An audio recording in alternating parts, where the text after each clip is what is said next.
talking about emergency preparedness. This September is Emergency Preparedness Month. I personally think that every month should be emergency preparedness because it's not something that we're going to do just 1 month out of the year. But anyway, they picked September to focus on that.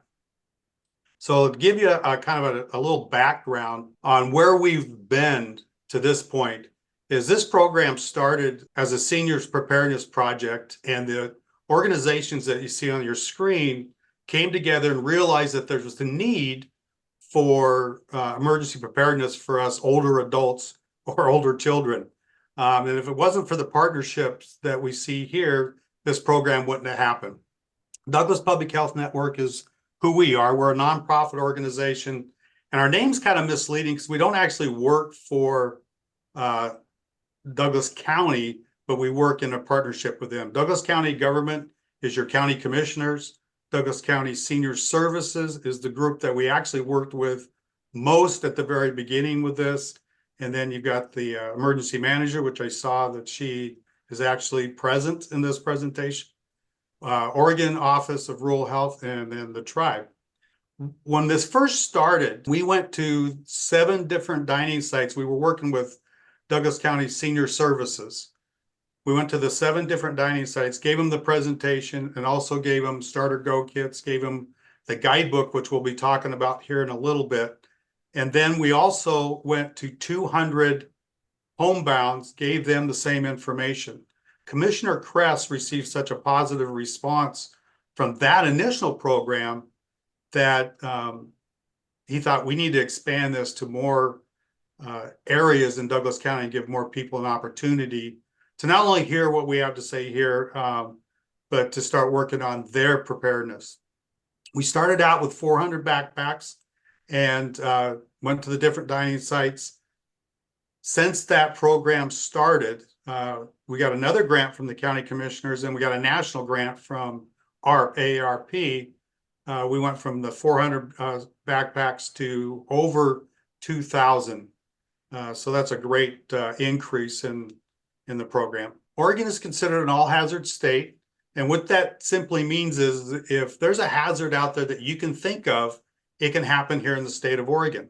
The top hazards for the Umpqua Valley are fire, earthquakes, hazardous materials, infectious disease, heat and winter storms, utility failures, floods, and tsunamis. Now, when you think of tsunamis, when we live inland, when we don't live on the coast, we think, well, we don't have to worry about that. But most of us will visit the coast sometime throughout the year. And it could be that we visit on that magic day, the alarm goes off. So even though we're going over to the coast for a day or 2 days, we need to be prepared. We need to have a plan on what are we going to do if the alarm goes off for a tsunami. Many of these disasters have already occurred here in Douglas County, and they're going to happen again. To give you an idea of the frequency that we've had over the years, this here are some examples. This isn't all of them by any means, but it gives you an idea of how often we have large scale or these types of hazards or emergencies here in the Umpqua Valley. During these events, you could possibly stay home, but just know that you could be without power or other water or other services. During a large scale emergency, services may not be available. So it's important that we have a plan, we have the skills to enact our plan, and we have the supplies for all different types of events. The state of Oregon has a standard of preparedness. It's 2 weeks ready. And basically what that means is the state wants us to be able to function and be on our own for at least 2 weeks. Here in Douglas County, emergency managers recommend that we have a plan that will go longer than that. As Rob and I were going around in Douglas County and giving this presentation, we asked folks how often were they without power and how long? And we had a wide range of answers to that. Some were just a week.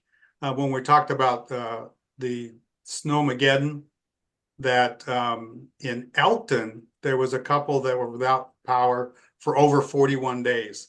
So it makes sense that we are prepared for longer periods of time. But you're not being asked to deal with emergency on your own. We're lucky here in Douglas County to have a strong emergency preparedness and response system. And it's important that we are a part of that county's preparedness plan. Our preparedness as individuals will help us weather the storm, allow us to help our neighbors, and importantly, it allows the emergency responders to assist in life-threatening situations. Over the years, I've got over 40 years in the fire service. When we have these types of emergencies, 911 centers, they get over and inundated with calls, and typically it's from people that are not prepared.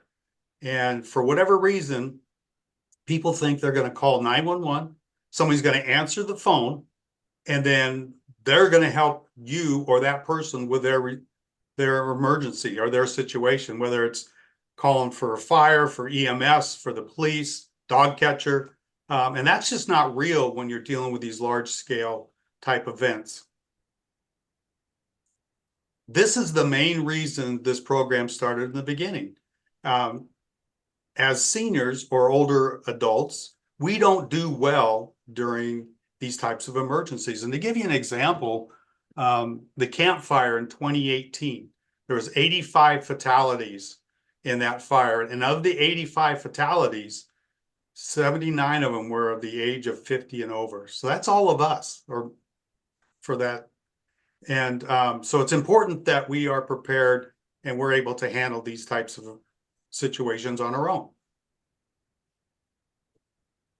So the Umpqua Prepared, it's a guidebook that we've been passing out, and you can get this guidebook either online, it's in the chat, I believe, different areas that you can get this, but it's a great resource. It's broken into 5 different chapters.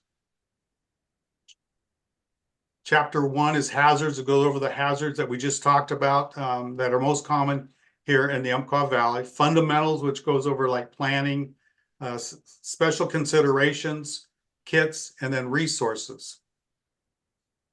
This is a guide to help you be the help until help can arrive.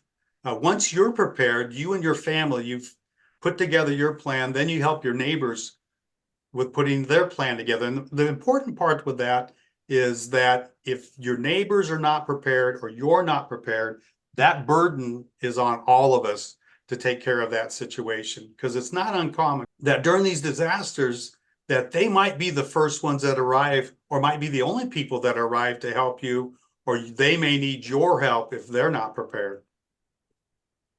So the first chapter is the hazards, and I'm not going to go through all of the different hazards that we could see here in the Umpqua Valley, but I do want to talk about fire and kind of bring it to home. And there's a couple of things that you can do to make sure that you're safe. And the first one is having a working smoke detector. And if you don't have a smoke detector, or you don't have a smoke detector that works, then you can get a hold of Red Cross. There'll be a link in the chat on how to get a hold of them. But it's important that you get and have operating smoke detectors. If Red Cross is contacted, not only will they bring a smoke detector to you, but they'll also install it for you.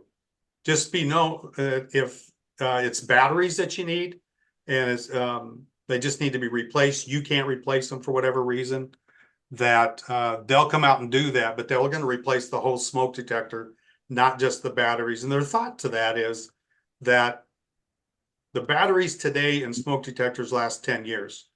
And so the sensors in those smoke detectors also are going to be going and operating for the last 10 years. And it doesn't make sense to put in another battery to go for another 10 years, and then your sensor is going to be going for 20 years. Not that it won't happen. They just want to replace the whole thing. So you have a smoke detector, it's operating properly. What do you do when the smoke alarm goes off? The first thing you can't think about, like in our house, is, oh, Mike burnt the toast, or we have a wood stove and I opened the front door and left the damper closed and now we have smoke in the house. That can't be the first thing that you think about when the smoke alarm goes off. The first thing you think about, or you should think about, is what's on fire. You sleep with your door closed, so you hear the smoke alarm go off. You go, you touch the door. And the reason you want to sleep with your door closed is what typically will kill somebody in a fire is not necessarily the fire itself, it's the smoke that travels ahead of it. So with your door closed, you're buying yourself some time. The smoke alarm goes off. You go to the door, you touch the door, you use the back of your hand. You don't use the palm of your hand. And the reason for that is if your door is extremely hot and you touch the door and you burn the back of your hand, you can still use the palm of your hand to get out. So we touch the door, we find that the door is hot, so we need to get out some other way. Typically in bedrooms, there aren't other doors, so you're going to have to go out the window. So in your house, you need to know some things about your window. First off, do you live in a house where you've painted the house so many times that the window's painted shut? Or do you have a house that's settled and the window is ajar and it can't open?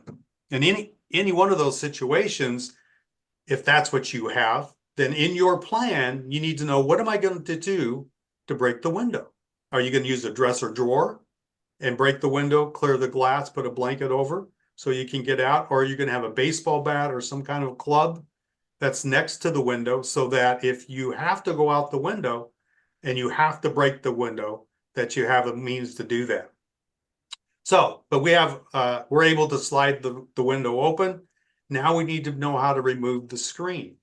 It's a lot easier to learn how to remove the screen than try to punch it out. Some folks think, well, I can just punch the screen out and everything will be fine. Once you try to punch a screen out and you bend the metal frame, it makes it very difficult to get the screen out completely. And so you have to watch for that. And Kendra, did you have a question? Yeah, we've got a question in the chat. With smoke detectors, do you need ionization, photoelectric, or both? You could use either one. Either one. Thank you very much. So back to we're getting the window open.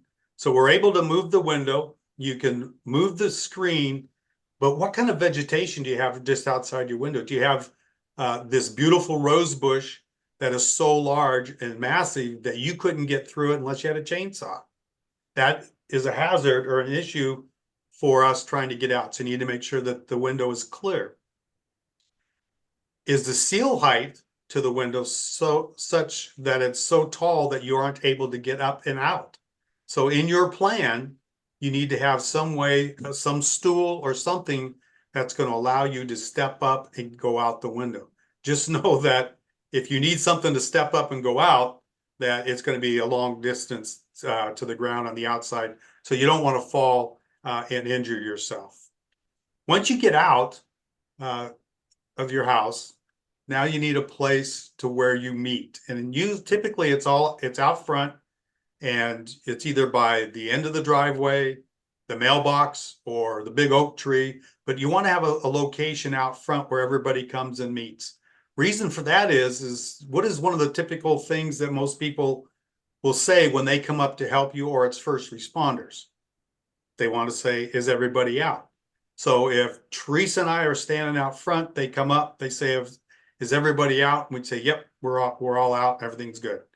Or they show up, they ask Teresa, is everybody out? And Teresa says, I'm out.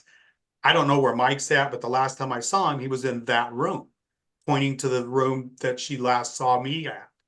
That helps first responders focus their rescue efforts and where they're going to go. So we've been able to leave the house. We have our location of where we're going to meet. But what happens if we have to leave the property and you have a car and it's in the garage? Typically, those types of scenarios, you have electric garage door opener. One of the things that go out most commonly in every event is the power. So if you have electric door opener in your plan, you need to know what you're going to do when the power goes out. Now you can contact your door company and talk to them about getting a battery backup for your electric door opener. But if you don't have that, there's an emergency release. You need how to be able to use that, or how to pull it, and then be able to lift the door. Back to the campfire in 2018, there was a 96-year-old lady, and they know that she talked to her grandson at least twice that day. And she told him that the power's out, garage door isn't going to be able to go up, and I can't reach the emergency release. And even if I could, I'm not strong enough to lift the door. She ended up dying in the house. Reason I share her story is don't let her story be our story or a story of our friends. So we need to make sure in our plan how we're going to take care of that. So we talked about going out of the house. Let's talk about we're coming up to the holiday season. We're either going to visit family or friends, and they typically will put you up in a room. So they have the curtains closed. They've got it looking nice. Open the curtains. See what kind of situation that you have. Can you open their window? Can you lift their screen out? Maybe you can open the window, you can lift the screen. Do they have vegetation outside the window? Know what kind of situation you have when you're going to visit family or friends. Ask them, do you have a home escape plan? And if you do, where are we supposed to meet? So that when you go out the bedroom window, you're in the back of the house, you know you need to go around, go through the gate, and everybody's meeting out front. Same thing for hotels. You go in, one of the first things you want to do once you've got into your hotel room is go out, see how many doors you have to touch before you get to the stairs. So I know I go out, I turn left, I touch 3 doors, and the 4th door is the stairs. If you have to evacuate from a hotel, the elevators are not your friend. They're going to go to the floor level and they're going to stay. If you are not able to go and evacuate yourself downstairs, so what you want to do is when you book your room, make sure that you book it for the 1st or 2nd floor, or whatever level floor that you're comfortable or able to go down the stairs, if that's the way you need to evacuate. And then the last thing is visible addresses. I had mentioned briefly that Rob and I went to 200 homebounds. We got that information from Meals on Wheels. So they have the address, the name, and special instructions, because they would go to that address twice a week, every week, all year long. And even with that information, there were a couple addresses that Rob and I just couldn't find. Don't let that be your situation. Make sure that first responders can find your address. And when you place your address, place it not where you normally travel, but where the first responders are going to come from. Because if they drive by and your address is either you don't have an address or it's not very visible from the direction that they're traveling, they may end up going past it. Now, it might be 30 seconds or 45 seconds and they realize, oh, I've gone too far. We need to turn around and come back. And it sounds like, oh, it's not that big of a deal. Unless they're responding to your house because somebody's not breathing. That could be time sensitive. Okay, Rob. So some other things that you can do to keep your house safe is we all have heating equipment. Just make sure that it's operating properly and that we operate it properly. For those who smoke or have wood stoves, what you're dealing with ash, discard the ashes properly. Don't put them in a Lowe's blue bucket and stick them out on the porch, wait for the rain to go away so that you can then discard them properly. Because what will happen is more times than not, your porch will catch fire. So it's important that you put them in a metal container and discard them correctly. The number one room in a house for fires to start is the kitchen. And it typically is around some type of cooking, either it's overheated or it's unattended. So be careful when you're cooking, especially got the holidays coming up.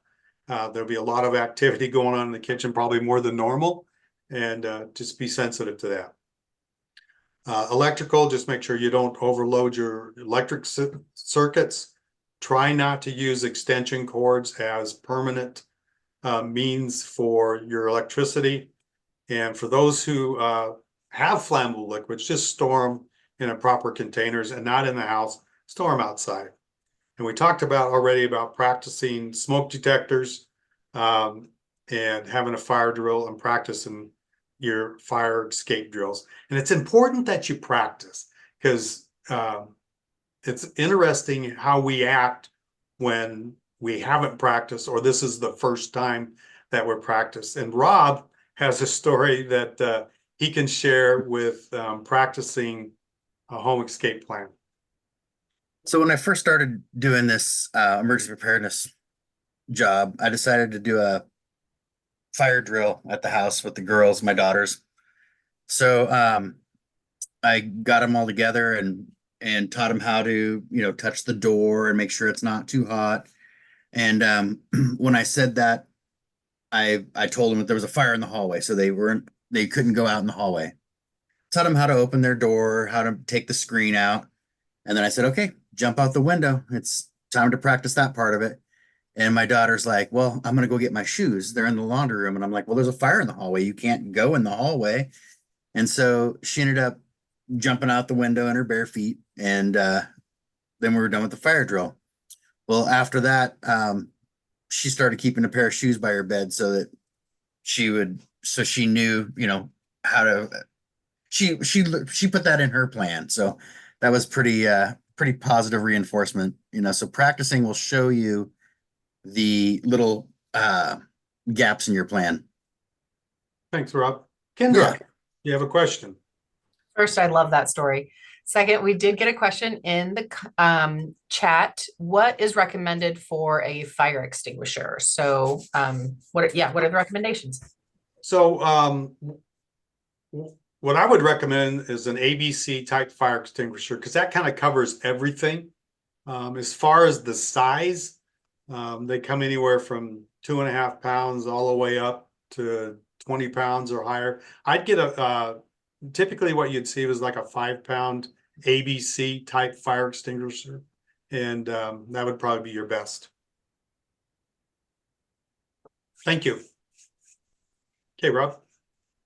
So there's 3 ways that your house can catch fire during a wildland or urban interface. And actually, when we first put this up,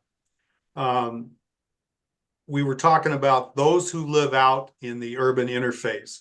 I grew up in Central Point, Jackson County, and not in 100 years would I have thought that a fire could start in Ashland and travel the whole length of Jackson County and end up in Central Point. So just because we may live in a city doesn't mean we should not pay attention to these factors.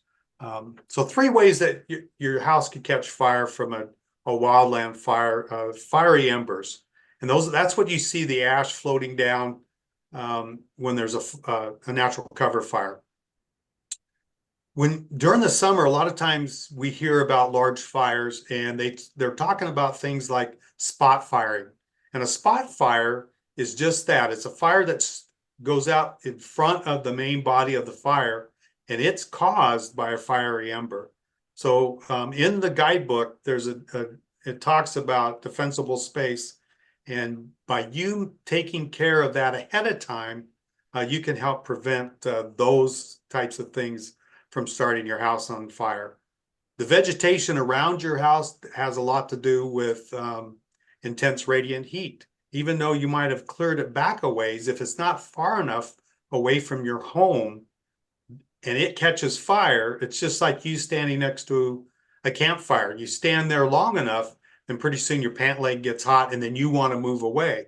Well, your house can't move away, and the debris or the vegetation that is close to your house that is now burning is what's causing intense radiant heat. And then direct flame impingement is just that. You've had a fire, it burns up to your house and it catches your house on fire.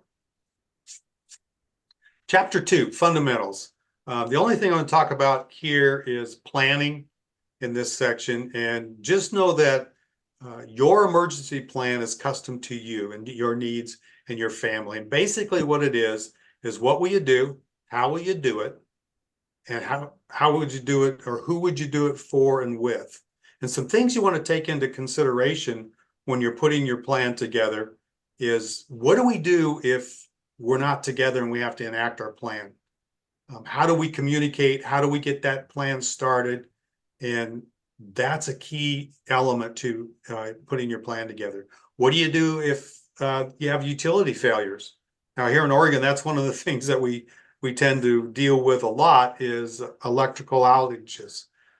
If you have medical conditions that require you to have constant electricity or power, then obviously in your plan, you want to make sure that you can continue that. Damage, how are you going to handle damage to your house or your property?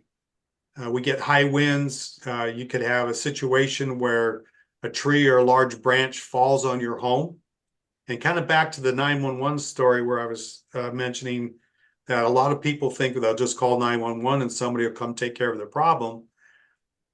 Here's an area where, well, I've got Joe, he takes care of all of our trees. So if a branch or a tree falls on our house, I'll just give Joe a call. That's not real. That's not going to happen at 2 o'clock in the morning, especially if you have a wide area of high winds, a lot of tree, a lot of debris down. These people are going to be busy. Now, I'm not suggesting that you get up on your roof and you try to cut a tree down or off your roof at 2 o'clock in the morning. But what I am suggesting is that you make sure that you can secure your home so that you can leave and it's taken care of until somebody professionally can show up and take care of your house. And then blocked driveways or roads, this kind of goes back to once you've taken care of your family, getting together with neighbors and your community, especially if you have limited access in and out. What are we going to do if we have our driveway, our road that's a mile long, and we all have to go out this road? What are we going to do if a tree falls on it and we have to evacuate? So as a community or a neighborhood, you want to, come up with a plan. Have a plan on how you're going to take care of that. Back to the campfire. That was one of the issues that town had, is Paradise had limited access in and out. We talked to a family that was in Sutherland that almost didn't get out. They got in their motorhome. They were told to evacuate. They drove to the end of their road, which teed off to the main road. And there were so many people trying to evacuate and use that road that, and they weren't letting them in. And so they didn't think they were going to be able to get out. So it's important that you have a plan on how you're going to take care of that. When Rob and I were giving this presentation in Winston, we were talking about this, and a lady raised her hand and said that, well, you realize we live on an island. I said, no, you don't. You live in Winston. And she goes, no, any way that we leave the city of Winston or the Winston area, we have to cross a bridge. I thought, I never thought of that. So as a community, what they needed to do is they need to come together, find out where are the boat ramps, who has boats, and what are we going to do if our community, we may be not needing to get off the island, but let's say we need to get supplies onto the island or into Winston. So they need to have a plan on how they're going to take care of that. And then after hearing that with Winston, as we traveled around, we realized we have a lot of bridges in Douglas County. So that's an issue for all of us on what are we going to do if one, we have to get back home and we're on the wrong side of the river, if you will. And so those kinds of things need to be built into your plan. Just know that when you're putting your plan together, that you're going to be planning for more than one event, and they happen at the same time. It was a year or so ago when California had a hurricane warning. Now, typically we think of hurricanes as East Coast, but California had a hurricane. It ended up being a tropical storm, but still with that, they had the high winds. They had a lot of water, so they were dealing with that. And at the same time they were dealing with that, they had an earthquake. So that adds to it. Same thing that it could happen up here. And in every event, we're going to know that we're going to have power outages that we're going to have to deal with as well. Chapter 3, special considerations. It goes over mental health. Thank you. Kids, pets, livestock, variabilities. Now, under mental health, the only thing I'm going to talk about there is that there's a thing called disaster-induced stress, and it's common for all of us. And basically what that is how do we react when we are exposed to something that we're not comfortable with? And just know that it's normal and that we all have it and we all deal with it a little bit differently. If we have kids or grandkids, not only are they going to react to the situation, but they're also going to react to how we are responding to the situation. Back to kids, if you have them and they're going to be part of your plan, have them get involved in putting the plan together. You might have a situation when you're looking globally and you're thinking of all of these different things that you need to take into consideration for your family to be safe, and you need to do this, and you just can't get past this one item. And all of a sudden your 8-year-old grandson says, well, why don't we just open the door? Never thought of that, because their minds are clear. And so get them involved. What also helps with them involved is they know then that there's a plan. They're still going to be stressed, but that's going to help them knowing that there's a plan. Pets and livestock, they're going to get stressed during these events, and just know that that's just part of it, and be prepared for that. Variabilities, the older we get, the more varied it happens. Again, you need to build that into your plan. What used to take me 15 minutes last year, it might take me 30 to 45 minutes today to do the same task. So when Rob talks about kits here pretty soon, and we're moving things around, take that into consideration. Is how long does it take you to do things to get it accomplished? And then you want to reevaluate that, because what took me 15 minutes last year is taking me 30 minutes today. Reevaluate next year. It might take me 45 minutes or an hour. So always reevaluate your plan based on your variabilities. I may end up needing to use a walker now where I didn't before. Again, that needs to be built into my plan. The type of kits that you're carrying, can I carry them? Again, built into your plan. So chapter 4 is kits. And this is one of my favorite. It is kind of where the rubber meets the road. And I get to let Rob do the talking. Go ahead, Rob. All right, kits. There's a lot of different kits you can build. Here's some examples on screen here. Grab and go binder, pet kit, go kit, bug out bag kit, an evac box, and a car kit. These are all kits you build ahead of time so that you have the supplies you need, where you need them, when you need them. You don't want to be trying to put these together during the emergency. You want these to be set aside and ready to go. The first kit I want to talk about is a grab and go binder. A grab and go binder will help you recover if you lose your home or unable to enter safely due to damage. You want to make this as easy as possible. I suggest a 3-ring binder with clear plastic sleeves in it, so you can put all the things in it, all your documents in there. The kinds of documents you'll want to put in here are financial documents, personal documents, legal documents, and medical documents. And it's nice to have them in sections like that. And I said a 3-ring binder.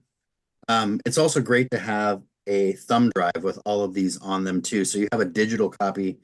If for some reason you're talking to your insurance company and they're wanting documents, they'll say something like, email those to me.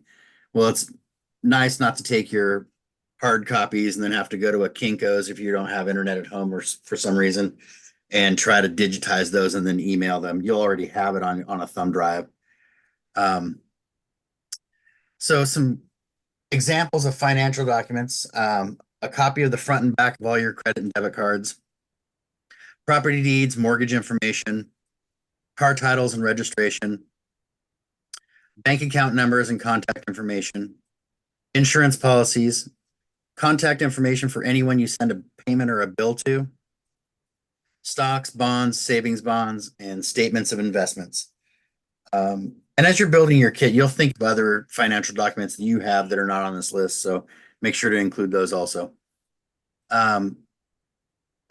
Personal documents, things like passport, address book, list of firearms and serial numbers, birth certificates, concealed handgun license, rental and lease agreements, whether you're a landlord or a tenant, diplomas, transcripts, driver's license, marriage license, military documents, pet vaccine records, a recent photo of each family member and pet. That's pretty important to have. Make sure that it's a good likeness of the person and pet. If for some reason someone goes missing during an event, then you'll be able to make a flyer and you'll have a really good description of the pet or family member. Receipts from expensive items. It's good to include photographs too if you have other items that you've purchased a long time ago that are valuable. And social security card. Examples of legal documents are child custody and adoption papers, divorce agreements, wills, living trusts, family papers, past and current binding contracts, and attorney contact information. And then for medical, things like health insurance card, blood types for each family member, contact information for all your medical providers, medical history of each family member, immunization records, list of current prescriptions and dosages, a list of current allergies for all medical or all medication allergies for all family members, and pharmacy contact information. So that's the grab and go binder. Next one I want to talk about is a go kit. It's a 3-day supply of essential items. Things like food, water, your medicine. These are custom to each person. So make sure that everyone in your household has one, that they are like I need glasses. My wife would need a hair tie, things like that. These are all, like I said, custom. It's good to have one per person. Keep in mind, you might be walking a long distance if for some reason you're having to evacuate on foot. So make sure you can carry it. You should have some way to deal with water in this. The general rule for water is 1 gallon of water per person per day. And that can be heavy for some people to carry 3 gallons of water in a 3-day go bag. So I like to talk about ways to deal with water.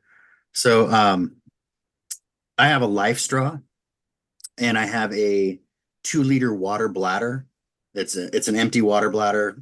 I have it tucked away in there, and then a couple bottles of bottled water. You can have the bottled water to drink in the meantime while you're walking along, and when you get to a water source, you can fill the 2-liter bladder up. If it's out of a river or a lake or a stream or something, then you've got your life straw that you can drink out of the 2-liter bladder and just continue doing that. A good place to store these is in your vehicle. That way it's always with you. If you're at the grocery store and an emergency happens and for some reason you can't make it home, you're able to have those 3 days worth of supplies with you. In this kit, it's great to have small denomination cash. It's put whatever you can afford in there, and keep building on it. One of the things that I noticed during that snowpocalypse event is I went to Weimar and I needed to purchase some items, and I got there and I had my debit card in hand and I realized, oh, the debit card's not going to work because there's no internet. So luckily I had $100 bill stashed in my wallet. So I was able to pay for those items. when I got up to the cash register, they had a big sign behind there that said no $100 bills. And so my items came to about $100. It was 97 bucks or something, but they still didn't want to take my $100 bill. I was able to get a manager to approve it, to take, because I was only $3 change. The cashier was a little confused as to the purpose of the thing, but if you get somebody that's a real stickler about not taking $100 bill during an emergency, you might be out the items you need. So keep that in mind. Make sure cash is really important. Great.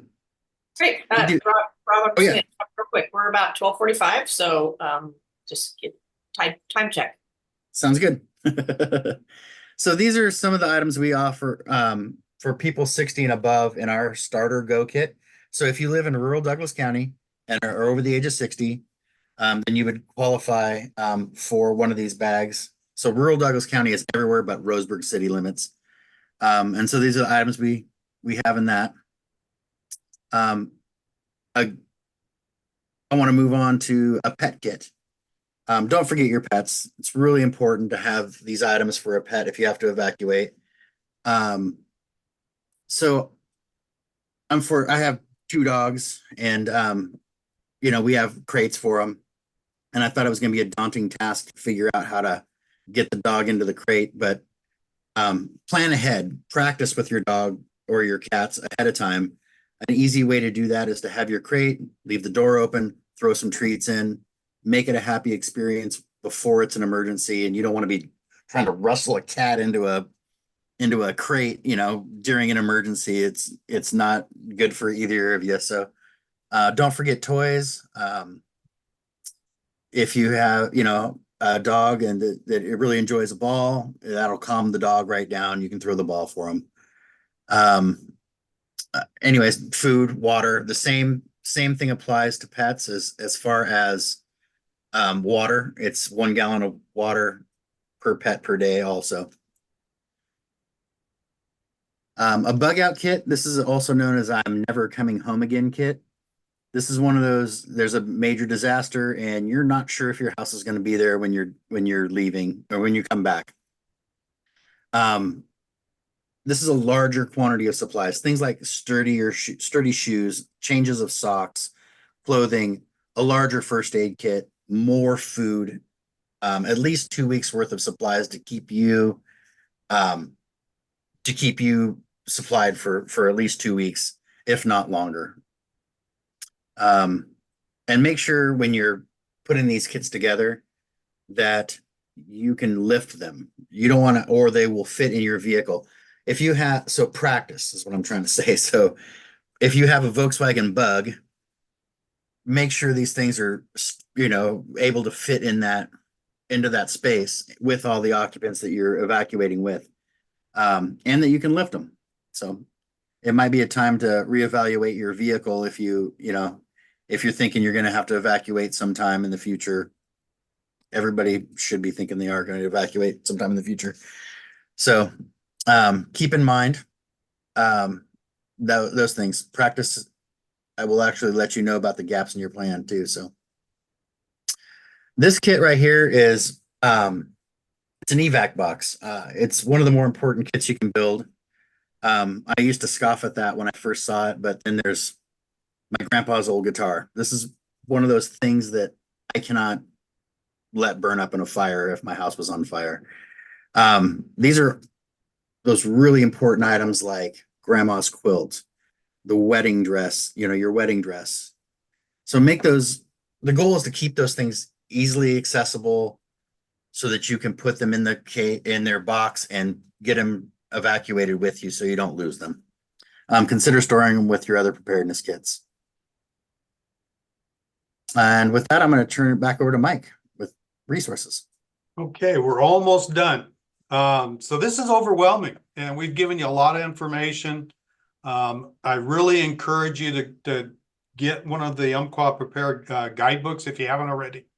In that guidebook, what they've done is they've given us a calendar.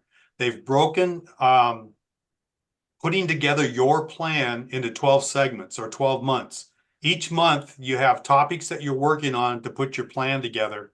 And based on the topics for the month, there's some training. You might already have it, or you might need to get trained on that area. And then supplies you need to gather and purchase. And it doesn't say January, February, March, so you can start month 1 today. And you just go at your own pace. If you want to go month by month, that's fine. If you're an overachiever and you get the 1 month done and you still got 2 weeks left in the month, then go ahead and move on. And one of the things that you'll find once you get started, this is a great jump off point to use or tool to use. And once you get started, what you'll find, because your plan is custom to you, that, in our plan, we need X, whatever X might be. And it may not be in any one of these 12 modules, but you'll put it into your plan. But this is a great tool to get you started. The next thing is Douglas County Citizens Alert. And for those who have a house phone, the phone that's plugged into the wall, kind of old school type thing, that phone number is tied to your address and is already registered in the 911 center. For the rest of us that use cell phones, you want to register your cell phone. And the way you do that is you go online and you register your phone number. And it's important that you want to register everybody's phone number that's in your household. On the there's I think a link that will be in the chat on how to get a hold of Douglas County Sheriff's Department if you have questions or concerns on how to do this. But what happens is it becomes kind of like a reverse 911 for emergency management. If they have an issue in the area and they need to notify us, they use this tool to do that. And if you only have cell phones, then you're not going to be able to make that happen. Kendra, you have a question? Yes, we did have a question in the chat about window ladders, and I may ask Crystal to unmute because maybe Mike knows. For those who live on multi-story, they live on the second floor or above, kind of a thing. If you don't have a way of getting down 2 flights or 2 stories or whatever, they do have a window ladder or a ladder that you would put at the base of the window in a second story bedroom or what have you. You put it out the window, and the idea is to go down the ladder. Some things you want to think about when you're using a window ladder is, one, they're very difficult to go up and down. So try it before it's an emergency. Secondly, put the window ladder out, go around and see if it even reaches the ground. Or did you get a special deal on this window ladder because it's 6 feet too short? So those are some things to think about, but that is an option for those who live on above ground, second floors, third floor, those kinds of things where you could use a window ladder. Back to this real quickly, because I know we're running out of time. So make sure that you register your cell phone, and if you're not sure, you can get a hold of Douglas County Sheriff's Office. There is their website, and I think Kendra put their non-emergency phone number that you can contact them to get a hold of, find out how to register your phone. Or if you think you've already registered, they can help you with that. We're going to go ahead and just move on. The state of Oregon has a 3-tiered evacuation plan. And we heard this a lot in the summer where a certain area is at a level 2 or a level 3. And basically a level 1 is kind of what we're all doing today and we're doing now, and that is being prepared. We all should be ready. Level 2 is be set. You get a notification from Douglas County Emergency Management that we have an event in our area and that we might have to evacuate. And then level 3 is it's time to go. It's time to go now. If you get a level 3, that's not the time to put all of your things into the crates that Rob talked about, or put your crates or totes into the car. It's get in the car and go. If you get a level 2 evacuation, don't think that you're going to get a level 3. You need to make sure that your heightened to the situation at hand and what's going on, because the event can happen so quickly that they don't have time to come back and give you a level 3 notification. Regardless of the level that you've received, if you're not comfortable with the event in your area, go ahead and evacuate. There's nothing that says that you have to wait for somebody to tell you to evacuate before you leave. And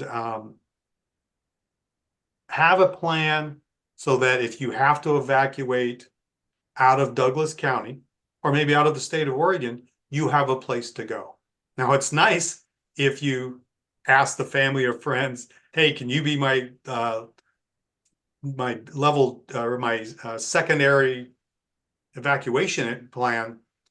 And if they say yes, obviously, then it's up to you. This is my opinion, that I should provide them with the resources so that when my family respond or we go there, that we have the resources and the supplies that we will need there, and vice versa. Then you become their plan B, so that if they have to evacuate, then they'll come to your house. Now, just be aware, if you're using California as your plan B, they'll probably be coming to us more than we're going to them. But anyway, level 1, level 2, level 3, if it takes you longer, like I was talking earlier, how it's taken me longer to get things done, I may be working on getting things loaded up early on level 2 or possibly in a level 1. All right, we're going to move on. Summary. We've kind of been working on this. Go ahead, Rob. So state wants us to have a 2 weeks ready plan. The emergency managers here in Douglas County want us to be ready for longer. We talked about have a plan, practice it. You want to make sure that you keep updating your plan because situations are going to change. We talked about it being overwhelming. Use that preparedness calendar as a jump off point. If you haven't started planning, or even if you have put your plan together, go through that calendar, because you'll find that there'll be things in there that you're going to think, oh, wow, I never thought of that. And then you can add it to your plan. We talked about this, emergency preparedness is as individual as you are, and your needs are going to be different from other people. Your needs are going to be different based on the different emergencies. So take that in consideration. If you have any questions, there'll be a link in the chat, I believe. Is that correct, Kendra? Yes, she's nodding yes. Okay. That you can get a hold of us. You can give us a call and we can help you out. If you have an organization or a group and you want a presentation actually for your church, your business, whatever, you can contact, I think Teresa has her information in the chat as well, and we can make that happen.